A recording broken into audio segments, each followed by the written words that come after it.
ഇതാ ചാവി. എന്നാ ഞങ്ങൾ ഇറങ്ങട്ടെ. ഓ ആയിക്കോട്ടെ. ഈ നാട്ടിലേക്ക് വരുമ്പോ മനസ്സ് നിറയെ സന്തോഷായിരുന്നു. ഇപ്പൊ ഇവിടുന്ന് പോകുമ്പോ എന്റെ നെഞ്ചു നീറുക.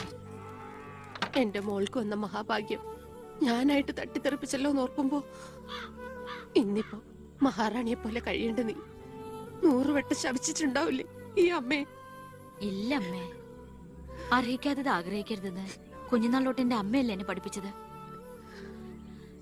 അമ്മ കേറ്.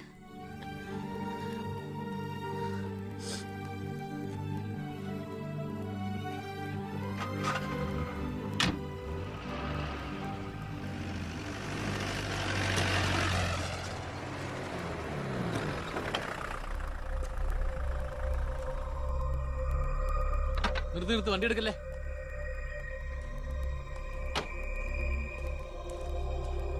എന്താ പെട്ടെന്ന് ഇങ്ങനെ ഒരു തീരുമാനം? സ്കൂളിൽ ടെമ്പററി പോസ്റ്റ് ആയിരുന്നല്ലോ, അത് കഴിഞ്ഞു.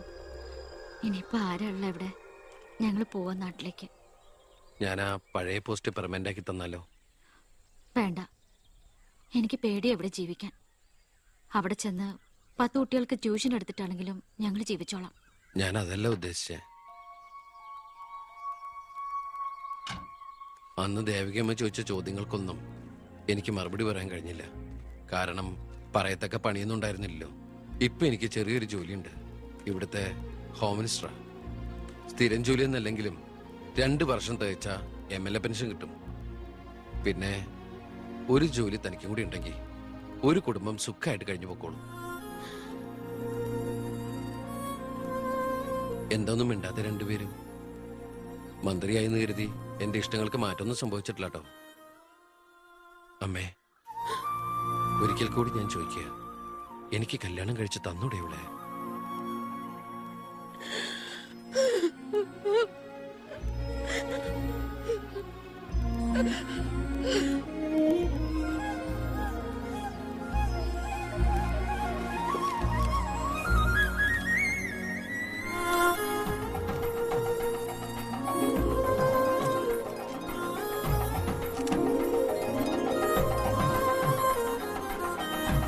സാക്ഷികൾ ഒരു സാക്ഷിയുണ്ടേ, ഒന്ന് മറക്കേ സാറേ.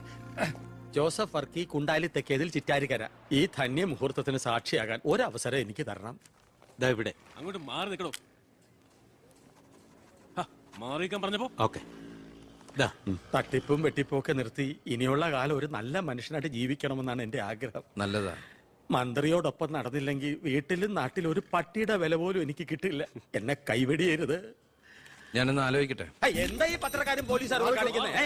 മന്ത്രി വൈഫ് ഒന്ന് പുറത്തേക്ക് ഇറങ്ങിക്കോട്ടെ. ഇന്നത്തെ കൊരകന്റെ പൂമാല കിട്ടിയ പോലെ തിരക്ക് ഉണ്ടാക്കണ എന്താന്നാ ഞാൻ ഉദ്ദേശിച്ചേ.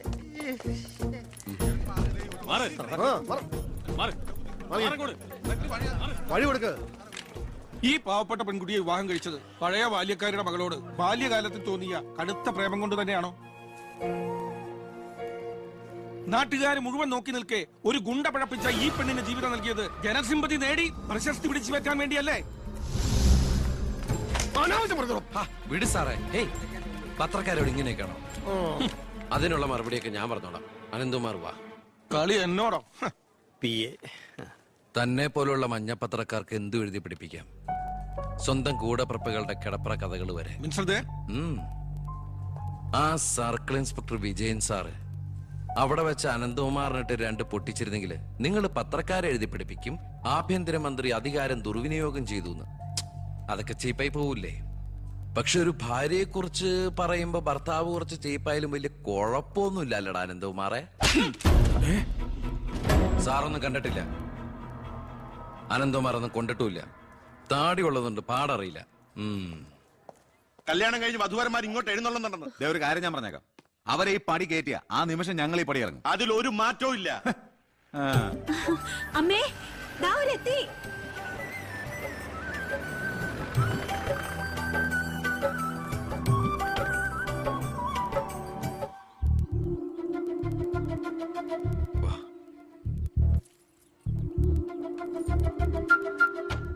IAS IPS കയറി വന്ന ഈ വീട്ടിലേക്ക് ഇവിടുത്തെ വാലിക്കാരിയുടെ മോളെ കെട്ടിക്കൊണ്ട് കയറി വരാൻ നാണമില്ലേടാ നിനക്ക്?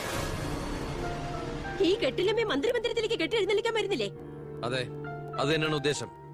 ആഭ്യന്തരമന്ത്രിയുടെ ഭാര്യ മന്ത്രിമന്ദിരത്തിൽ തന്നെയാ താമസിക്കേണ്ടത്.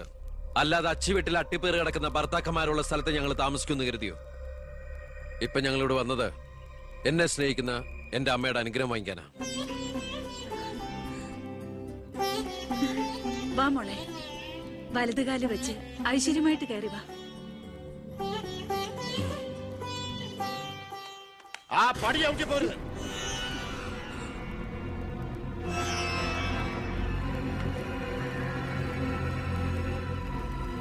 അച്ഛനെ എതിർത്ത് പറഞ്ഞും അച്ഛന്റെ നെഞ്ചത്ത് കുതിര കയറിയും അച്ഛനെ തോപ്പിച്ചും നീ ഒരു മന്ത്രി കസേര ഒപ്പിച്ചെടുത്തു. ആ പക മനസ്സിൽ കിടന്ന് നീറുമ്പോഴാ എനിക്ക് കണ്ണെടുത്താ കണ്ടുകൂടാത്ത ഒരുത്തിയുടെ കൈയും പിടിച്ച് നീ കുടുംബത്തിലേക്ക് കയറി വന്നിരിക്കുന്നത്. നീ മന്ത്രിയാണ്, എനിക്ക് പുല്ലാടാ. അച്ഛൻ ചവിട്ടി പുറത്താക്കി ഇന്ന് പത്രക്കാരെ കൊണ്ട് എഴുതിക്കാണ്ട് ഇറങ്ങി പോരാടുന്നു. നിങ്ങൾ എന്തൊക്കെയായി പറയുന്നേ? നീ മുണ്ടി പോരുത്. അമ്മേ, ഇതൊക്കെ പ്രതീക്ഷിച്ചുകൊണ്ട് തന്നെയാ ഞാൻ എവിടെയും കൂട്ടി ഇങ്ങോട്ട് വന്നത്. അമ്മയുടെ നിറഞ്ഞ കണ്ണുകൾ കാണുമ്പോ എനിക്കറിയാം എന്റെ അമ്മ നിറഞ്ഞ മനസ്സോടെ ഞങ്ങളെ സ്വീകരിച്ചു. അനുഗ്രഹം ഉണ്ടാവണം, അത് മാത്രം മതി.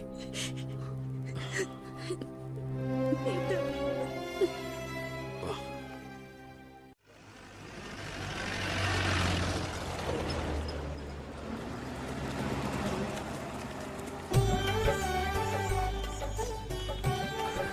ഈ വീട്ടിലെ അച്ഛനും അമ്മയും പി എയും എല്ലാം ഞാനാ.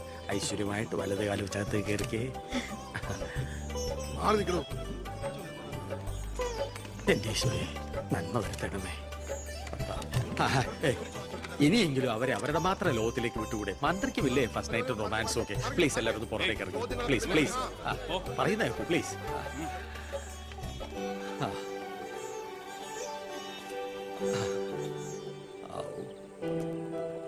ജോസഫേട്ടാ, മന്ത്രി എങ്ങോട്ടാ ഹണിമൂണിന് പോകുന്നു? ഹണിമൂൺ? എടോ, ജയിലുകളൊക്കെ താൻ പിടിച്ച ഗുണ്ടകളെ കൊണ്ട് ഫുള്ളാ. 3 സെൻട്രൽ ജയിലുകളിലും ഹൗസ്ഫുൾ ബോർഡ് എഴുതി തൂക്കിയിട്ടിരിക്കുക. ആ ഗുണ്ടകൾക്കൊക്കെ ഉണ്ട കൊടുക്കാൻ തന്റെ അച്ഛൻ കട്ടുണ്ടാക്കിയ കാശ് കൊണ്ടുവരോ? പോലീസ് ഇപ്പൊ അങ്ങോട്ട് ഓടുന്നു ഇങ്ങോട്ട് ഓടുന്നു. ഈ മൂത്രം ഒഴിച്ചിട്ടല്ല ജീപ്പ് ഓടുന്നത്, പെട്രോൾ ഒഴിച്ചിട്ടാ. കേരളം ഭരിക്കുന്ന CM ഇങ്ങനെ ഒരു കോമാളിയാവരുത്. അതേടാ, ഞാൻ കോമാളിയാ, സർക്കസിലെ കോമാളി. നീയല്ലേ ഇപ്പൊ എന്റെ റിംഗ് മാസ്റ്റർ. നീ ഇങ്ങോട്ട് ചാടാൻ പറഞ്ഞാ ഇങ്ങോട്ട് ചാടും, അങ്ങോട്ട് ചാടാൻ പറഞ്ഞാ അങ്ങോട്ട് ചാടും. ഒരു ദിവസം എല്ലാം കൂടി എന്റെ കയ്യിൽ നിന്ന് പോട്ടോ. നിന്റെ ഭരണപരിഷ്കാരങ്ങൾ ഇവിടെ നടപ്പാക്കണമെങ്കിലേ ഫണ്ട് വേണം, ഫണ്ട്. നിനക്കറിയോ, ഖജനാവിൽ ഇന്നാള് ഞാൻ കൈയിട്ട് നോക്കിയപ്പോഴേ കാലി. MLA-മാർക്കും മന്ത്രിമാർക്കും അടുത്ത മാസം ശമ്പളം കൊടുക്കണമെങ്കിലേ ADB-ന്നോ വേൾഡ് ബാങ്കിന്നോ ലോൺ എടുക്കണം. അതറിയോ? ഇതാണോ പ്രശ്നം? ഖജനാവ് നിറയ്ക്കാൻ വേണ്ടി ഒരു ബാങ്കിൽ നിന്ന് ലോൺ എടുക്കണ്ട. നമ്മുടെ ഈ സംസ്ഥാനത്ത് തന്നെ ഒന്ന് ശ്രമിച്ചാൽ മതി. എന്നാ നീ പോയി ശ്രമിക്കേ. സാറിന്റെ ഈ പെർമിഷൻ മാത്രം മതി സാർ. Thank you sir. ദേ പോണു എന്ത് മാരണാവോ ഉണ്ടാക്കിക്കൊണ്ടിരാൻ പോണേ. ഈ കസേര പോകുന്ന തോന്നണേ.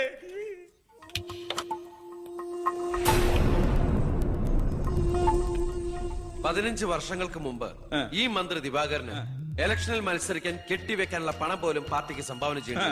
പക്ഷെ ഇന്ന് അയാൾക്ക് കൊട്ടാര സദൃശമായ ബംഗ്ലാവുകളും മെട്രോ നഗരങ്ങളിലെ ഷോപ്പിംഗ് കോംപ്ലക്സുകളും അടക്കം കോടികളുടെ ആസ്തിയുണ്ട്. രാജൻ ജോസഫ് എന്ന പേരുള്ള ഒരാളുടെ പഞ്ചനക്ഷത്ര ഹോട്ടലുകളാണിതെല്ലാം, 9 എണ്ണം. ഇങ്ങനെ ഒരാൾ ഈ ഭൂമി മലയാളത്തിലില്ല എന്നുള്ളതാണ് സത്യം. ബിനാമി പേരിലും മറ്റ് അഡ്രസ്സുകളിലും നമ്മുടെ എക്സ് മിനിസ്റ്ററും മുൻ പാർട്ടി പ്രസിഡന്റും ഒക്കെ ആയിരുന്ന ഗോപാലകൃഷ്ണ പിള്ളയുടെ ഹോട്ടലുകളാണിതെല്ലാം. ഏകദേശം 100 കോടിയോളം ആസ്തി വരുന്ന ഈ വസ്തുക്കൾക്ക് ആളോ അവകാശങ്ങളോ ഇല്ലാത്തതിനാൽ നമുക്കിത് ഗവൺമെന്റിലേക്ക് കണ്ടുകെട്ടാം. ഒന്ന് നിർത്തണം. ലൈറ്റ് ഓൺ ചെയ്യ്. താൻ എന്തിനുള്ള പുറപ്പാടാ? സാർ, ഇതുപോലെ 100ഓളം പേരുടെ ബിനാമി ഇടപാടുകളും വൻ അഴിമതി കേസുകളും ഇവർ കണ്ടെത്തിയിട്ടുണ്ട്. അതിൽ 25ഓളം പേർ രാഷ്ട്രീയ പ്രമുഖരാണ്. മാധവൻ നമ്പ്യാർ മുതൽ എന്റെ അച്ഛന് പങ്കാളിത്തമുള്ള ചെറാക്കുളം ഫൈനാൻസേഴ്സിന്റെ ഉടമ പവിത്രം വരെയുണ്ട് സാർ ലിസ്റ്റിൽ. ഏകദേശം 1500 കോടിയിലേറെ നമുക്ക് ഖജനാവിൽ നിറക്കാൻ കഴിയും. അത്തരം പറയലടോ ആഭ്യന്തര മന്ത്രി. ഇവരെ ഒന്നും നമുക്ക് തൊടാൻ പറ്റില്ല. മന്ത്രിസഭ നിലനിർത്താനും MLA-മാരെ ചാക്കിട്ട് പിടിക്കാനും തെരഞ്ഞെടുപ്പിന് കോടികൾ വാരി വിതറാൻ കഴിവുള്ള പൊളിറ്റിക്കൽ കിങ് മേക്കേഴ്സ് ആണ് ഇവരൊക്കെ.